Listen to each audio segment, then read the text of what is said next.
beloved Boss Mike Cervera. Utangin na kasi, ang bobo ni Sara, bakit sinusuportahan ng mga bobong DDS din? Ito talaga si V. Sige nga, sagutin nyo nga ito. Sagutin nyo nga si Kuyang Larry Gadon, bobo, tanga daw si Sara. Talaga ba? Tinawag na bobo at tanga? Opo. Ito na. Ito talaga si VP Sara Duterte na ito ay saksakan ng boba at tanga. Isipin mo, sabihin ba naman niya na yun daw nangyari sa Tacloban, doon sa pamamaril ng mga bata, ay nagkulang daw sa intelligence ang ating pamahalaan. Ito nakakainis to si Saldi ko. Sana mga vlogger nakabantay para sa mga maleta, sir. Sa tingin mo sa akin nabibigyan ng maleta? Ikaw talaga, ikaw Saldi ko, tapatin mo nga ako. Tingin mo ba sa akin nabibigyan ng maleta? Lang yang to. Lynn Mariano. Ito na, pakinggan natin. Pasok! Ito talaga si VP Sara Duterte na ito ay saksakan ng boba at tanga. Isipin mo, sabihin ba naman niya na yun daw nangyari sa Tacloban, doon sa pamamaril ng mga bata, ay nagkulang daw sa intelligence ang ating pamahalaan. Ano? Intelligence? Ang intelligence, ginagamit yan doon sa mga enemies of the state, no? Doon sa mga rebelde, hindi doon sa mga bata. No? Alam nga naman na lahat ng mamamayan, babantayan mo isa-isa yan kung ano gagawin. Ha? Hindi mo ba naisip yun? Ha? Napakatanga mo, boba ka. Isipin mo, 115 million Filipinos, babantayan mo, you will need 115 policemen para bantayan kung ano ginagawa nila. Tanga ka. Kita nyo, no? Tanga talaga si Sara, no? May kay naman si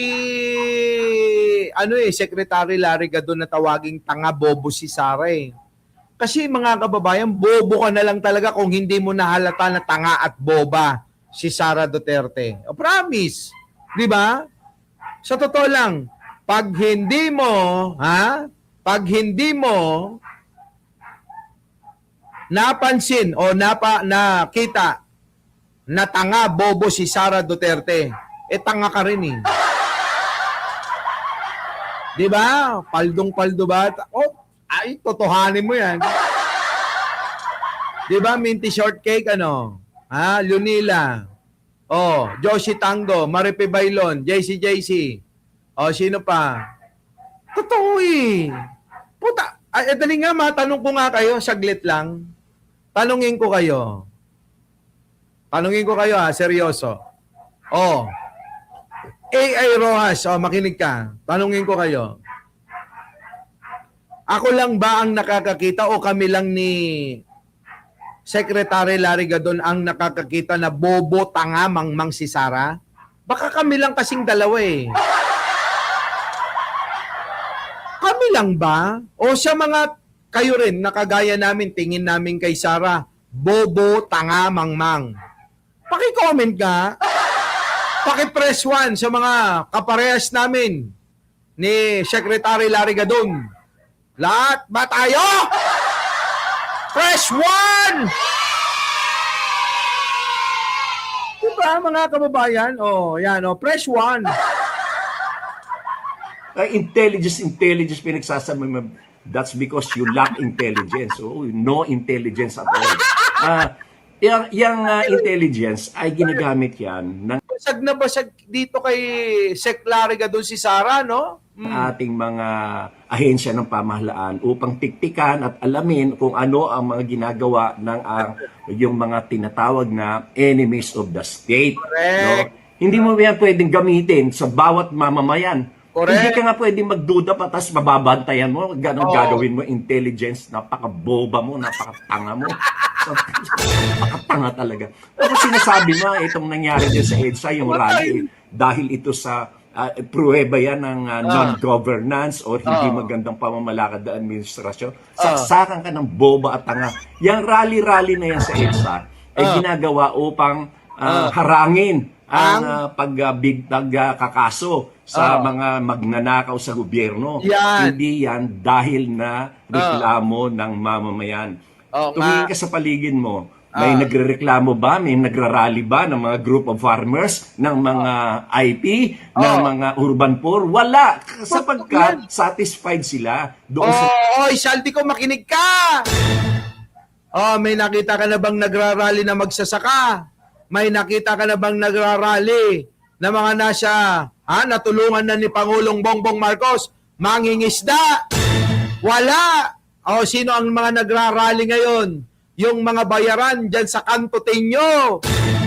Yung mga kinuha-kuha lang sa Kanto Tinyo. Yun, halika kayo, yung mga tambay sa Kanto Tinyo. Yun! Di ba? Grabe si Idol. Sige tuloy. mga programa ng pamahalaan. Ang nagrarally na yan, kinakampihan lang nila yung magnanakaw. Correct. Kagaya ng mga kaibigan mo, no? Pati ikaw na rin, kinakampihan ka nila. Isa lang ang tanong ko dyan, sa dami-dami ng ebidensya at testigo dyan sa mga kaso ng impeachment. Ako nga, isa lang itatanong ko paano yung sinasabi ng AFP na wala silang natanggap na pera na pinapalabas mo na ikaw ang gumastos doon sa Youth Summit Seminar. Oo nga, pinapalabas niya yon na doon sa Youth Summit Seminar na binigay daw niya sa AFP. Saldi ko. Yung idol mo na si Sarah, bakit gano'n pinapalabas niya na binigyan niya ng ilan yun? Daming pera, bilyon yun bilyon. Tapos wala naman palang natanggap ang AFP. Ang AFP. Grabe, no, mga kababayan, ano? Sarah, ipaliwanag mo. Na hindi nila tinatanggap, hindi nila sinasabi nila, wala silang natanggap na 15 million. Pero doon sa Correct. report mo, pinalabas mo, meron kang 15 million. 15 million. Grabe, no, mga kababayan, si Sara Duterte, no, 15 million pala yon. Akala ko 15 billion tuloy. Sorry naman.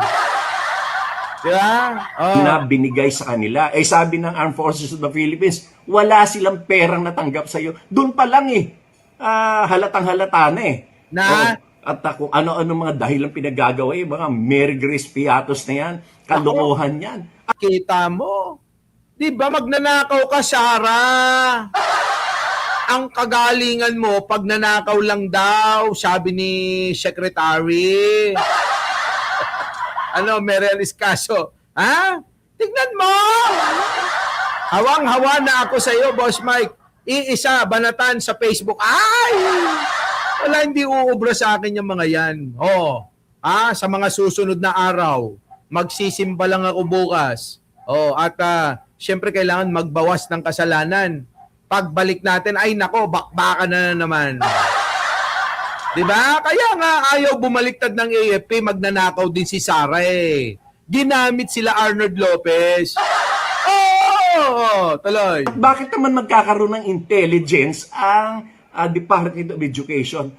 Role ba ng DepEd ang magsawata ng mga rebelde?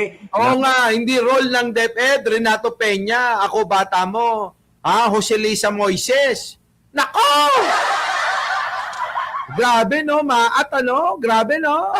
Ng mga komunista, ng mga terorista. Hindi naman yun ang role nyo. Kaya nga, huling-huli na tayo dito sa kagalingan ng kaisipan ng mga kabataan dahil kasi nagkulang ang DepEd noong panahon mo lalo na alagaan ang tungkulin ng ating pamahalaan tungkol sa edukasyon. Malaki ang pagkukulang sapagkat ikaw ay bobo at tanga.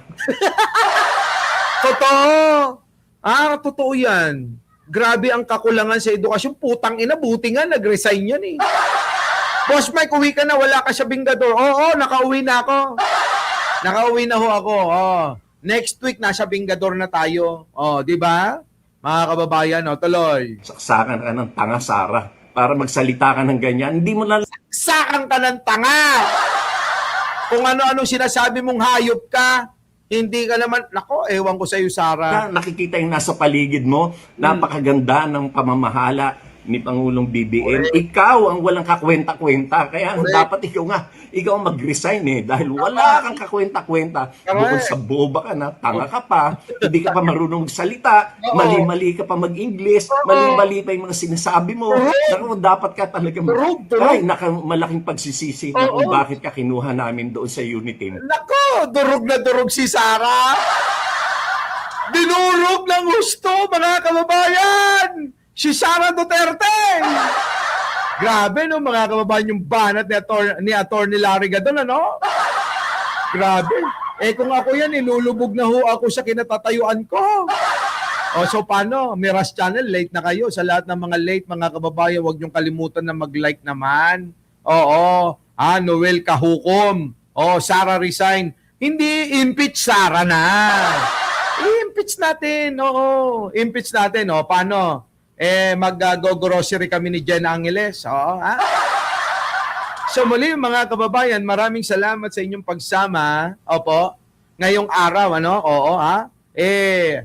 July 4 na ho. Grabe, no? Alas 5 pasado, mag-aalas 6 na. Opo, babalik tayo mamaya. Iisa pa tayo. Iisa pa. Nakakadalawa pa lang tayo ngayong umaga. Babawi pa ako ng isa. Parang beng-bang lang yan. Kailangan limit natin 3. Diba?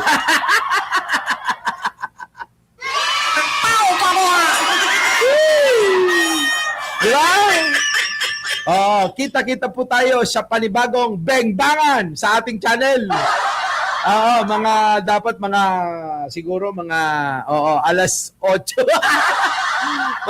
Maraming salamat po. Anong abolish reply? Our beloved Boss Mike, Boss Mike.